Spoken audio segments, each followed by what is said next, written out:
Adoto como relatório tudo que consta nos autos do processo. Trata-se de denúncia oferecida pelo Ministério Público contra a SSL.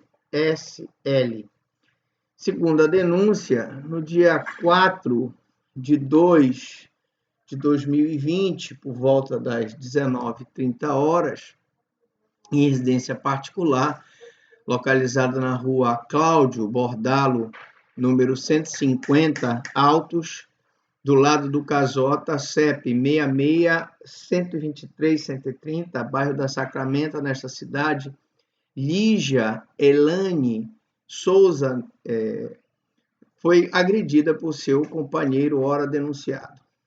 A vítima e o acusado conviveram juntos durante 6 anos, estão separados há 1 ano, e desta relação possui uma filha de 4 anos.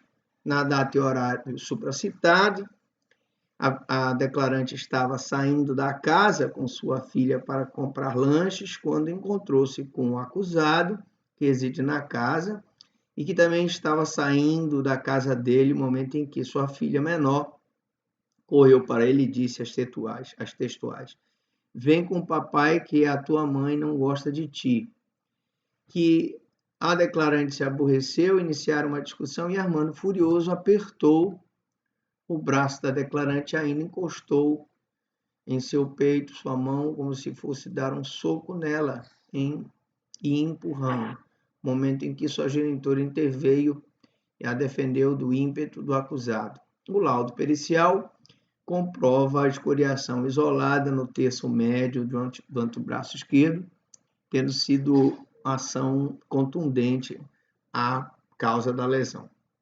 Em depoimento, o acusado negou todos os fatos imputados, alega que ele foi vítima de violência, mas se recusou a fazer exame de corpo de delito.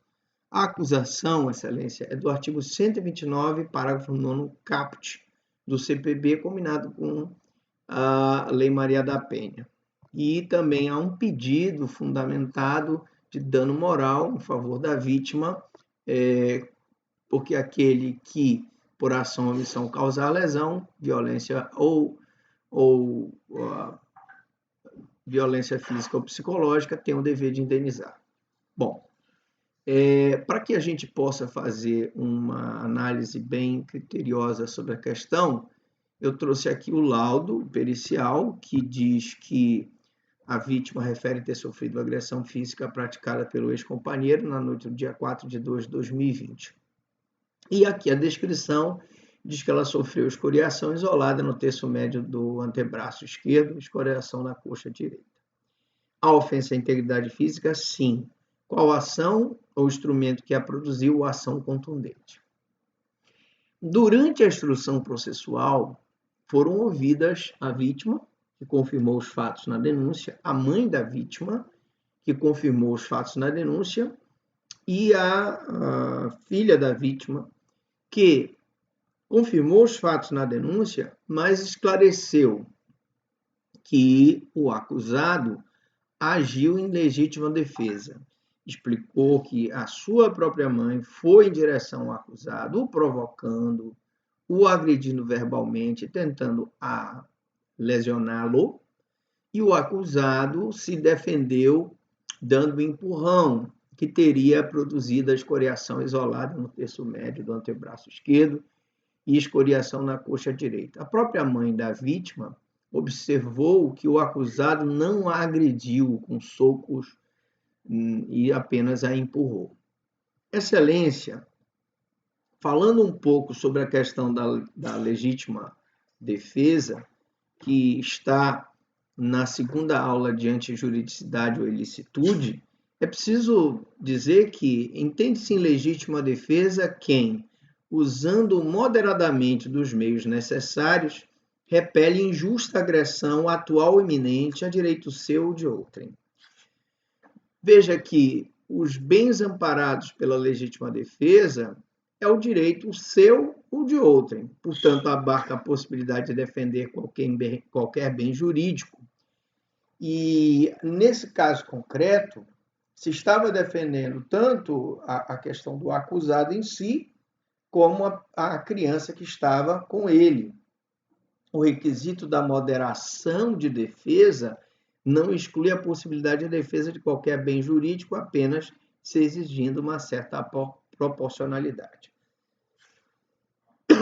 É importante que, quando se fala em bens jurídicos supraindividuais, cujo portador é a sociedade, como a fé, a saúde e o tráfico público, o Estado, um órgão de poder soberano, no caso a segurança interior ou exterior do país, não são, por isso, suscetíveis esses bens de legítima defesa. Falando um pouco sobre os requisitos da legítima defesa, no caso concreto, temos a esclarecer que houve uma agressão injusta. A agressão foi humana, essa foi injusta no sentido de ser ilícita, tá? Não se admite a legítima defesa contra a agressão acobertada por causa de exclusão de ilicitude, portanto, a agressão tem que ser injusta. Na hora em que a vítima vai na direção do acusado e tenta agredi-lo, primeiro através de ofensas morais, depois fisicamente, penso que essa agressão foi injusta. A provocação e a instigação é a agressão e o ataque. Na hora em que a vítima provoca, ela está instigando, ela está iniciando a agressão. Somente a agressão injusta abre a possibilidade ao agredido de defender-se legitimamente nos limites legais, o mesmo não acontecendo com aquele que reage a uma provocação, que foi o caso dos autos em que o acusado reagiu à provocação da vítima. Outro requisito são os meios necessários. Deve ser usado o meio menos lesivo, menos vulnerante colocado à disposição do agente no momento da agressão. E penso que o acusado usou o meio menos lesivo porque não agrediu a vítima com socos, apenas empurrou, se livrando da agressão. Deve, claro, haver proporcionalidade entre o bem que se quer proteger e a repulsa do agressor. Outra questão é a moderação. É o emprego dos meios necessários dentro dos limites para conter a agressão, sob pena de se incorrer o acusado em excesso na legítima defesa. Me parece que no caso dos autos, o acusado ele estabeleceu a sua reação dentro dos limites para conter a agressão. A reação não pode crescer em intensidade além do razoavelmente exigido pelas circunstâncias para fazer cessar a agressão. O empurrão que ele deu fez cessar a agressão, e essa agressão cessada ensejou, então, o fim do conflito. A outra questão que nós temos que abordar no caso concreto é que houve o preenchimento do requisito atual iminente. A agressão que está ocorrendo apressa a ocorrer. A vítima estava agredindo o acusado, a agressão é iminente, porque é iminente aqui, embora não esteja acontecendo, irá acontecer quase que imediatamente. Se a própria vítima, filha da vítima, diz que a vítima se dirigiu em direção do acusado para provocá-lo, para agredi-lo fisicamente, penso que aconteceu quase que imediatamente. E é cabível, não é cabível a legítima defesa de agressões passadas ou futuras, que não é o caso dos autos, porque a agressão foi atual e iminente, não passada ou futura. Como já disse e repito, o acusado defendeu o direito próprio e também, em certo ponto, o direito de terceiro, que estava protegendo a criança que estava em seu colo. Legítima defesa própria é legítima defesa de terceiro. Qualquer direito comporta a legítima defesa, salvo, como eu expliquei, os coletivos. Deve o agente agir com o fim de defender sua pessoa ou de auxiliar na defesa de terceiros. O agente tem que saber que atua em legítima defesa, ou pelo menos acredita agir assim, pois, caso contrário, não se pode cogitar da exclusão da ilicitude de sua conduta, permanecendo esta ainda contrária ao ordenamento jurídico. Me parece que no interrogatório do acusado, ele tinha plena consciência de que agia em legítima defesa, se livrando da agressão que sofreu. Poderá ser arguída a legítima defesa quando o agente dirige a sua conduta a fim de proteger bens atacados por inimputáveis, por agressões de não culpáveis, dando ensejo, então, a legítima defesa. No caso dos autos, a vítima era plenamente imputável e tinha consciência do que fazia. A impossibilidade de determinar quem teve a iniciativa da agressão, colocando o agredido em situação de legítima defesa, impõe a absolvição de ambos os réus. No caso dos autos, o depoimento da filha da vítima é contundente no sentido de dizer que foi a vítima que iniciou a agressão contra o acusado. Mas se houvesse essa dúvida, se imporia a absolvição de ambos os réus, né, ou do réu, pois não é admissível a legítima defesa autêntica, real, contra a legítima defesa autêntica. No caso, a vítima não estava em legítima defesa porque ela iniciou as agressões. Existe, lógico, a possibilidade de coexistir uma legítima defesa real quanto uma legítima defesa putativa, quando a gente supõe que está sendo agredido por uma pessoa e, ao ser agredido pelo primeiro, age realmente em defesa de si. Não é possível porque o agente que age em estado de necessidade, evidentemente, se eu falar em legítima defesa e estado de necessidade, o agente que age em estado de necessidade está amparado pelo ordenamento jurídico, portanto, a sua agressão não é injusta, mesmo que essa conduta venha a ofender bens jurídicos juridicamente protegidos. Afastada, então, essa questão da moderação que nós estamos debatendo aqui, se houve excesso da legítima defesa do acusado.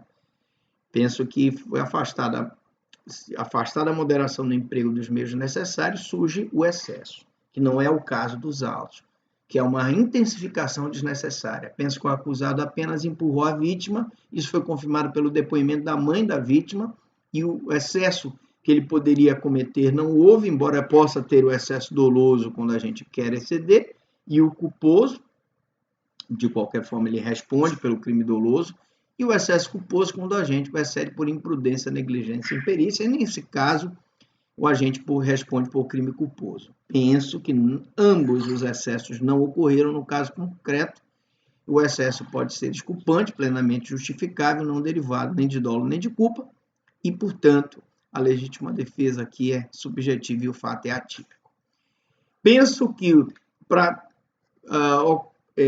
que essa questão do excesso não houve, portanto, o acusado não deve ser condenado por essa questão do excesso. Tá certo? Para terminar, o Ministério Público entende, pelo que foi produzido aqui nos autos, não resta dúvida nenhuma de que o acusado agiu em legítima defesa própria e, portanto, preenchidos os requisitos legais, não resta outra alternativa ao Ministério Público se não reconhecer que, embora o fato tenha sido típico, inclusive com a provada autoria e materialidade, porque nós temos o laudo e ficou provado que foi o acusado, o fato não é ilícito, razão pela qual o Ministério Público entende que, no caso concreto, deve ser proferida uma sentença absolutória com fundamento na existência provada e os requisitos preenchidos da legítima defesa.